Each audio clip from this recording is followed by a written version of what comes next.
j'ai une pas très bonne nouvelle. Manon et moi, on n'a pas réussi à s'entendre.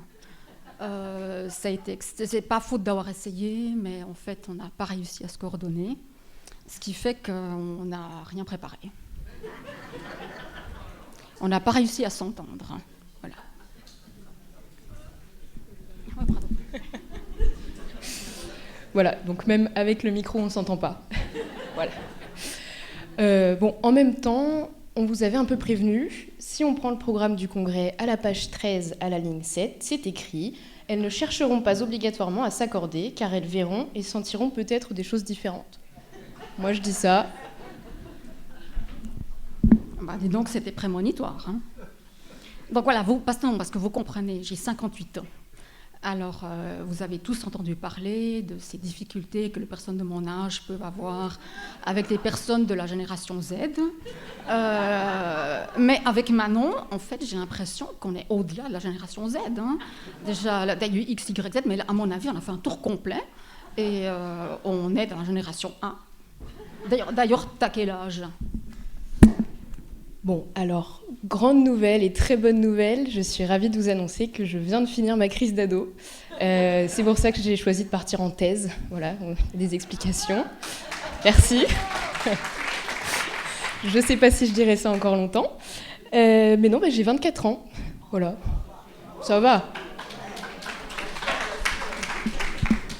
Alors, je crois que vous commencez à comprendre le problème. Donc, moi, j'en ai 56, 58. Non, plus. Et en plus, je suis suisse. Donc, ça veut dire que je suis lente et qu'il faut me parler lentement et longtemps pour que je comprenne vite. Donc, j'arrivais juste pas à suivre. Par exemple, elle me donne son numéro de téléphone. Alors, je vous le lis. En plus, c'est écrit en petits caractères. 06, alors ça veut dire que c'est un portable. 77 95 74. Je dis, mais attends, je t'ai pas demandé ton numéro de sécurité sociale. 14 chiffres. Et je lui dis, alors c'est quoi ce beans, tu m'étrulles ? Elle comprend pas ce que je dis. Bon, du coup, je vais ajouter un peu de nuance. Faut avouer que moi aussi, j'ai eu du mal à travailler avec Francesca, parce que t'es quand même insupportable. Elle est suisse, elle est très lente. Désolée.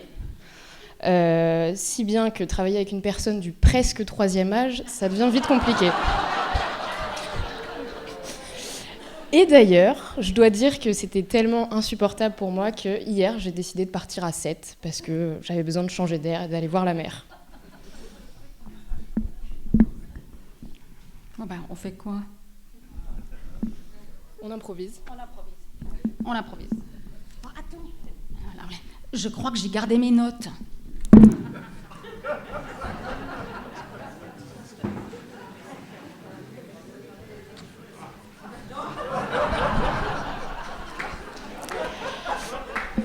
Alors, attends Francesca, t'inquiète, regarde.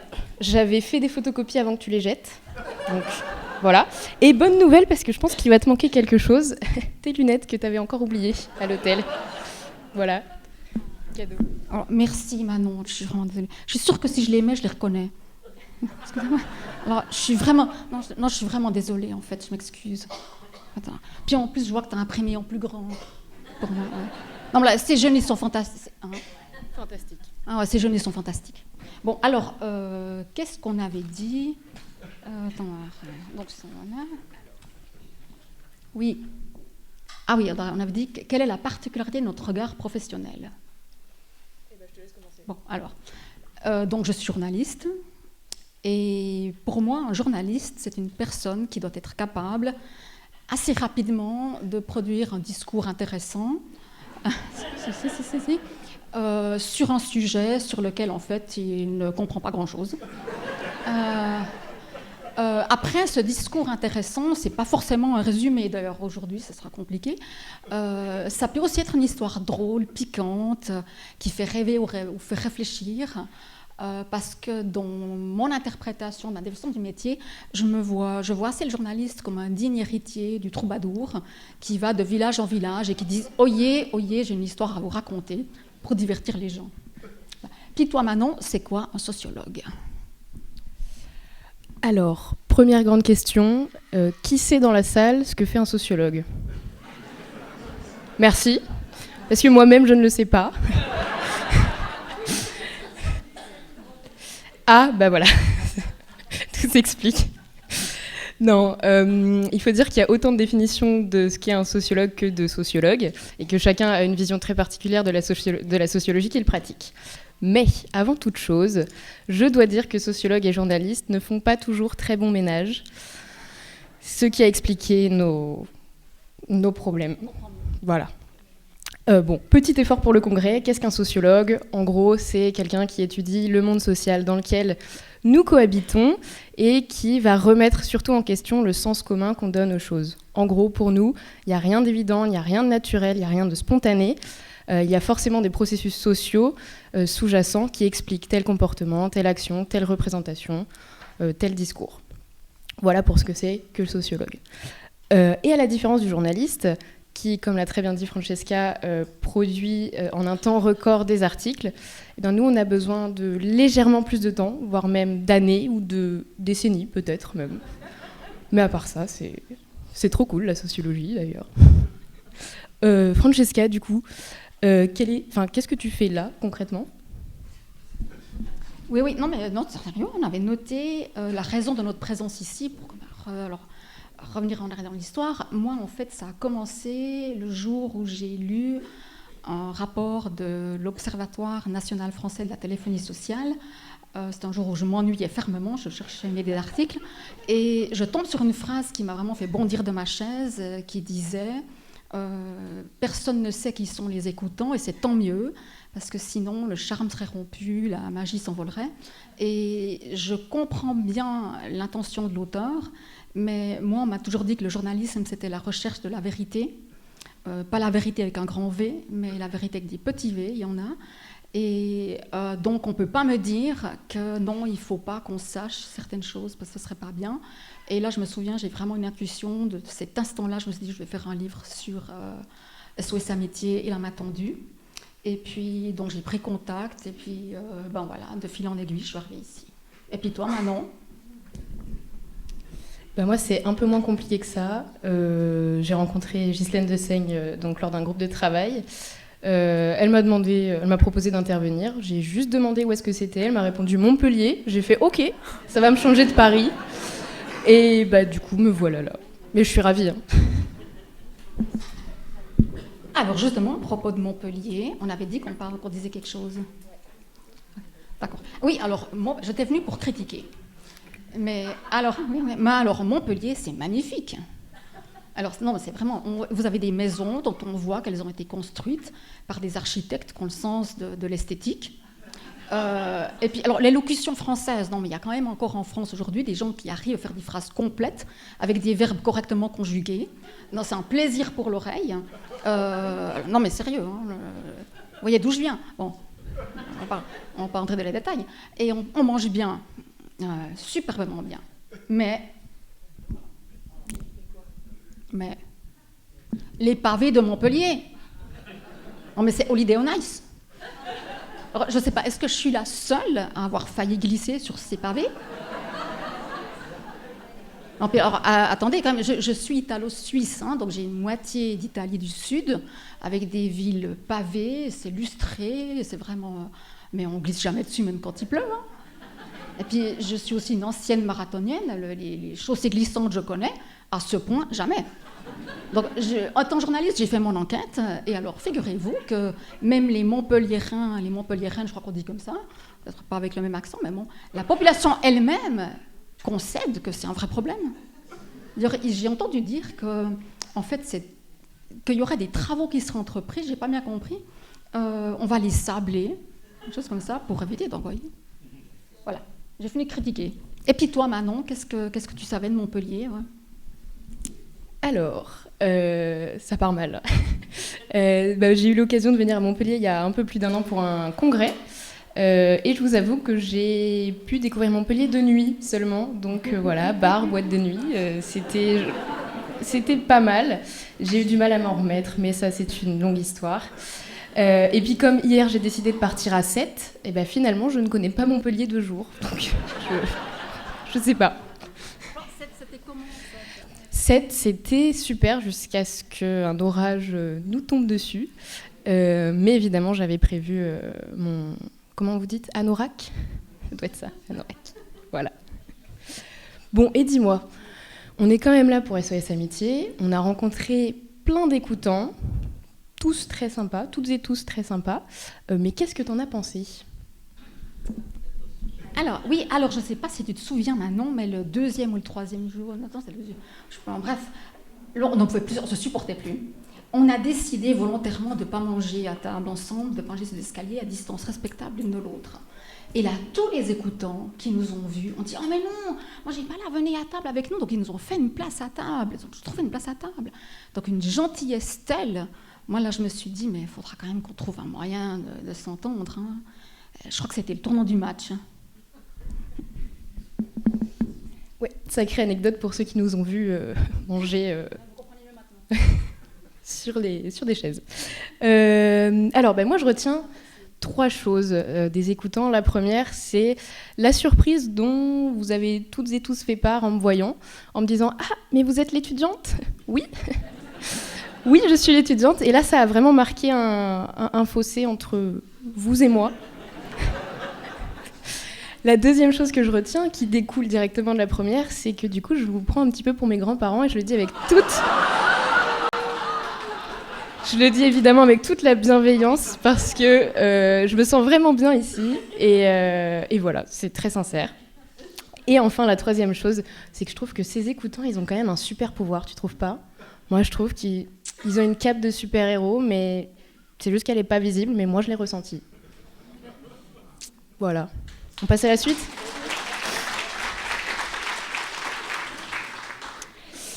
Alors, on est quand même là pour travailler un petit peu. Ah oui. Qu'est-ce qui nous a frappé pendant ces 3 jours de congrès ? Alors, on doit vous avouer qu'on a dû faire des choix parce qu'évidemment, c'est très dense comme programme. Les conférences étaient toutes très intéressantes, mais il y avait à chaque fois beaucoup de choses à dire. Du coup, on a décidé de se centrer sur les ateliers auxquels on a participé hier après-midi. Et on a choisi donc un atelier chacune. Et Francesca, je te laisse la parole pour ton atelier. Oui, alors c'était l'atelier A3. Je pense que c'est toi qui as les notes, évidemment, du coup.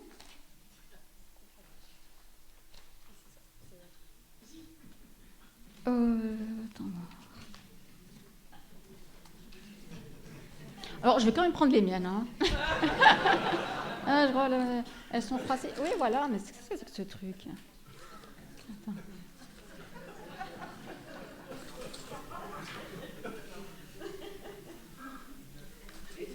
Ah, voilà. Voilà, je me sens d'une... Elle a vraiment tout imprimé plus grand pour moi. Bon, alors... Oui, donc l'atelier A3, c'était la force que l'écoute peut apporter à l'applant. Alors ça m'a beaucoup intéressée parce que dans cet atelier, on a parlé des appelants difficiles, ça c'est moi qui utilise ce mot, et j'ai été frappée par certains témoignages, j'en cite quelques-uns. On peut un petit peu se décourager. C'est parfois fatigant. Des fois, on peut en arriver à se dire je vais peut-être arrêter. L'appelant déprimé peut déprimer l'écoutant. C'est des verbatim. Hein, voilà. Et à la fin de l'atelier, quelqu'un a dit parler de la force de l'écoute, c'est un peu grandiloquent ou grandiose. Et la même personne a souligné l'importance pour l'écoutant de reconnaître l'importance ou l'intérêt. De reconnaître, je me bégaye là. Hein. J'ai oublié mon ginkgo biloba pour la mémoire ce matin. Donc l'intérêt de reconnaître son impuissance, et à la fin, il a été suggéré que peut-être cette impuissance était en fait une force. Et alors, on a aussi beaucoup parlé de la voix, et moi, ça m'a fait penser à une étude. J'avais envie de vous partager ça avec vous, parce qu'il y a plusieurs études qui ont été faites sur le même thème, à savoir la force de la voix, finalement. Alors, je vous montre une des études, pour prouver que je ne raconte pas n'importe quoi. Ah, et c'est en anglais. Ouais, non.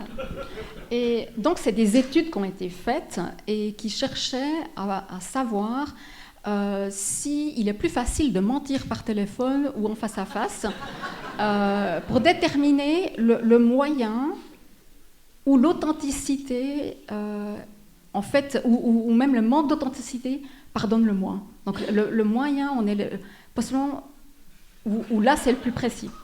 Je sens que j'ai bagué. Alors, toutes ces études convergent vers un même résultat, c'est que c'est au téléphone que c'est plus difficile de mentir.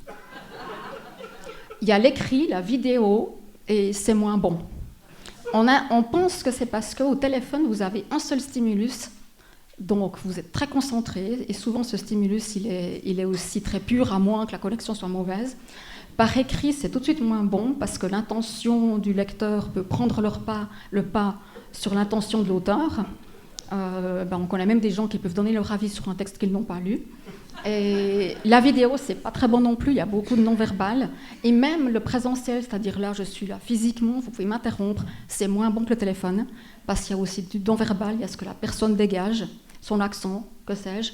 Ce qui fait que le téléphone est le plus pur. Et j'ai trouvé très intéressant de souligner ça, parce que ça veut dire que la force de l'écoute qui est réelle, peut-être qu'elle vient aussi du fait que vous travaillez avec le matériau le plus puissant, qui est la voix.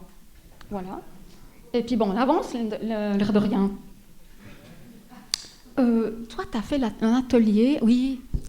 J'ai juste une question, elle date de quand, ton étude ? 1995. Alors certes, j'étais pas née, mais quand même. Ok, et ben moi je vais essayer de te parler du chat, parce que je pense qu'aujourd'hui, le chat s'est développé depuis maintenant plusieurs années. Ça te parle ? Ouais. C'est bon. On est bon. Donc voilà, j'ai choisi l'atelier A7, la force de l'écoute par écrit. A7, voilà, c'est à Montpellier pourtant. Donc voilà, j'ai choisi cet atelier parce que lors de mes précédents travaux de recherche, j'avais travaillé sur le chat, sur un programme de recherche en prévention du suicide. Et surtout, je me suis dit, peut-être qu'il y aura plus de jeunes lors de cet atelier. Alors, un grand coucou à la jeune écoutante avec qui j'ai eu un eye contact. Voilà, merci beaucoup. C'était un vrai plaisir. Et je vais arrêter avec les blagues quand même sur les gaps intergénérationnels. Un petit peu de sérieux. Cet atelier a été fort enrichissant et je remercie les animatrices au passage. Et on fait surtout émerger de nombreux questionnements que j'ai identifiés, qui ont été étudiés par la sociologie. Évidemment, je ne vais pas vous faire un cours parce que je n'ai pas la prétention de donner des cours, mais je peux vous donner quelques billes pour réfléchir à vos pratiques, à vous les internautes, si j'ai bien compris, c'est comme ça qu'on dit lorsqu'on chatte. Notamment sur toutes les représentations qu'il y a autour du chat. Donc, ce qui a émergé hier dans les questions, c'est le chat, ça va beaucoup être utilisé par les jeunes. Et en fait, les animatrices disaient que non, pas forcément. Oui, certes, il y a des jeunes, mais il ne faut pas oublier qu'il y a d'autres tranches d'âge qui utilisent le chat. Voilà. Il y a aussi la question du langage qui peut poser problème, notamment en termes de si c'est des jeunes, alors ils vont écrire avec des fautes d'orthographe, ils vont employer des termes que les internautes ne vont pas comprendre. Et en fait, c'était faux parce que ce que disaient les animatrices, c'est que justement, il y a un réel effort qui est fait en général par les jeunes pour mettre les formes parce qu'ils savent qu'ils parlent à un adulte et donc ils mettent les formes. Donc ça, c'est adaptation des deux côtés. Et aussi des représentations sur la gravité des cas, comme quoi les cas seraient forcément plus graves lorsque l'on passe par le chat, avec des internautes qui disaient que ils recevaient des messages très directs, type je veux mourir aujourd'hui ou je veux mourir demain. Et en fait, en désescaladant par l'écrit, on se rend compte qu'avec l'écrit, on peut forcer le trait, c'est pas le bon terme, mais que les choses nous paraissent peut-être plus directes. Donc voilà, tout ça, c'est quelques représentations qui ont été émises sur le chat, qui ont été déconstruites notamment par les animatrices. Mais il y a aussi quelque chose par rapport au chat, c'est les modalités qui sont finalement très spécifiques, avec la question de l'asynchronie. L'asynchronie, c'est donc la suppression de la pression temporelle implicite liée aux rythmicités d'interaction. En gros, ça c'est très sociologique, hein, ouais. En gros, lors d'un entretien, soit en présentiel, soit par téléphone, on sait qu'on doit donner une réponse. C'est dans la spontanéité. Alors que par le chat, Ça a un avantage du côté des utilisateurs du chat, parce qu'ils vont se dire, j'ai pas forcément, je fais ce que je veux. Si j'ai envie de donner une réponse dans 3 heures, je donne ma réponse dans 3 heures. Si j'ai envie de répondre maintenant, je réponds maintenant. Et donc cet avantage du côté des utilisateurs ne l'est pas forcément pour les internautes, puisque du coup, ça vous fait vous poser beaucoup de questions et ça vous projette dans des défis d'interprétation de se dire, mince, que fait la personne ? Est-ce qu'elle est partie faire ses courses ? Est-ce qu'elle est en train, on peut imaginer, de faire un passage à l'acte ? Voilà, donc ça vous projette dans plein de défis d'interprétation qui sont évidemment à prendre en compte et à travailler. Et aussi, la modalité très spécifique du chat, c'est que du coup, on a une absence de langage paraverbal qui semble handicapante, en tout cas dans vos propos, puisqu'évidemment on n'a plus la voix, on n'a plus l'intonation, on n'a plus les silences. Et même une écoutante disait qu'elle ne percevait pas le soulagement à la fin de l'échange, elle n'a pas la voix, elle n'a pas l'intonation, lorsqu'un chatteur l'a remercié de l'échange qu'ils avaient eu. Mais moi, ça m'a fait poser la question de me dire, mais finalement, est-ce que par l'écrit, on ne serait pas dans la redéfinition de ces silences, de cette voix, de ces intonations ? Et finalement, on pourrait faire appel à l'imaginaire, parce qu'on a tous des représentations sur qui sont les personnes avec qui on discute, que ce soit par chat, par téléphone, voilà, en présentiel. Donc, faire appel à l'imaginaire, ça peut être une piste de travail. Et enfin, quelque chose qui m'a bien parlé, c'est la question de l'anonymat, avec un participant de l'atelier qui disait que le propos de l'anonymat était poussé à son comble par le chat. Et j'ai trouvé ça très intéressant, puisque c'est vrai que par le chat, on peut se donner ce qu'on veut. Enfin, on est derrière un écran, on ne nous voit pas, on a juste les mots. Et voilà, je vous soumets juste ça. Et voilà ce que j'ai retenu de l'atelier, qui était fort enrichissant. Donc, c'était un peu trop sérieux là, non ?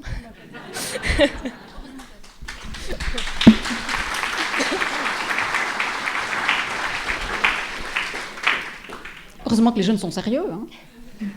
Je suis moins. On n'a pas de conclusion du coup. Mais ce qui me semblait intéressant dans ce que tu dis, de ce que moi j'ai entendu dans mon atelier, c'est vraiment ces 3 petits points, c'est-à-dire on ne sait pas ce que l'appelant devient. Et puis, si tu m'autorises, je vais raconter une histoire. Alors je vais revêtir mon vêtement de troubadour. Il y aurait un slide à projeter.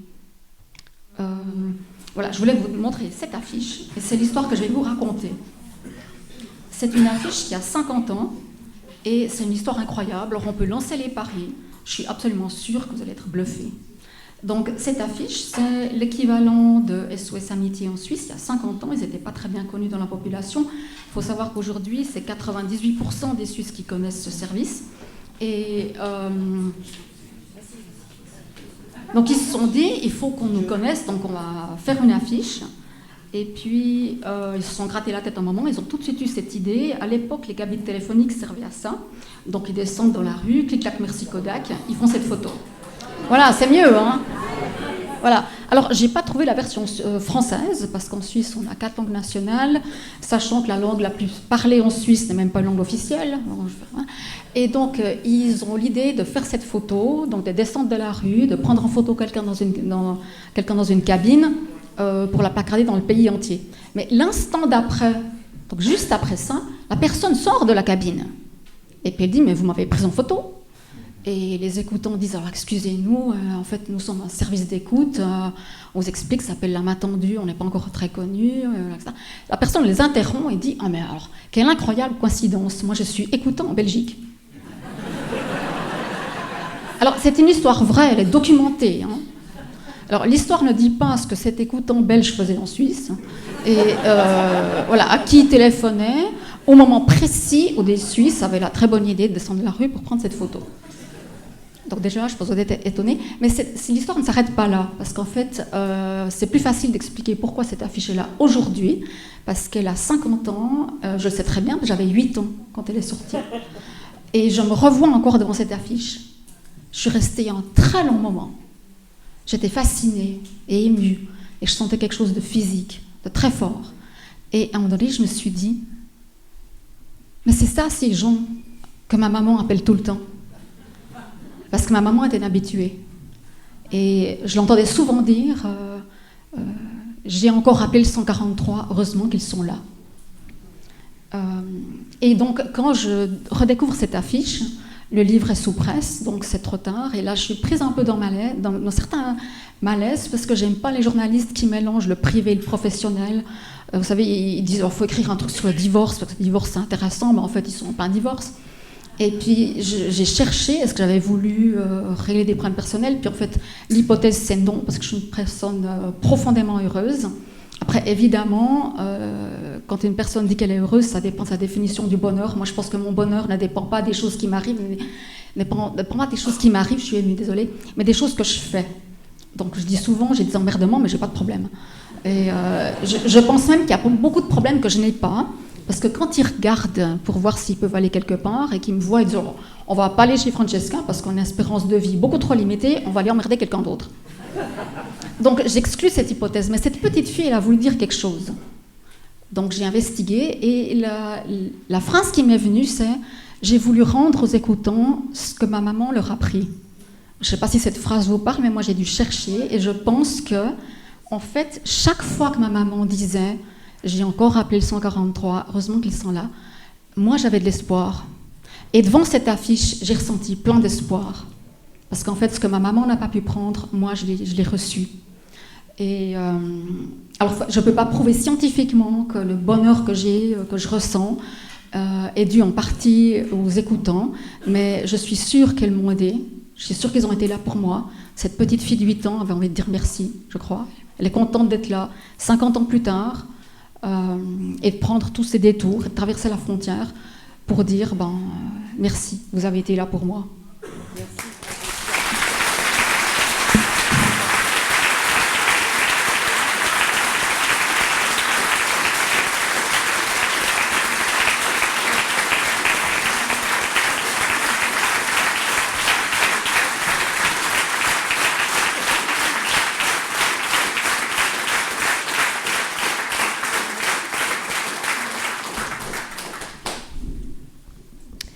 J'ai le mot de la fin.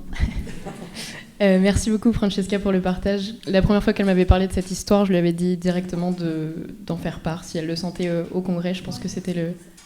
T'inquiète. Voilà, je pense que ça vous parlera toutes et tous. Et un grand merci aux organisateurs, aux personnes qui nous ont invités. C'est un vrai plaisir. Montpellier, c'est... non, je connais toujours pas en fait. Mais si quelqu'un veut m'inviter à Montpellier un jour, je suis preneuse. Et voilà, vraiment un grand merci et j'espère que vous avez passé un bon moment. Merci à vous.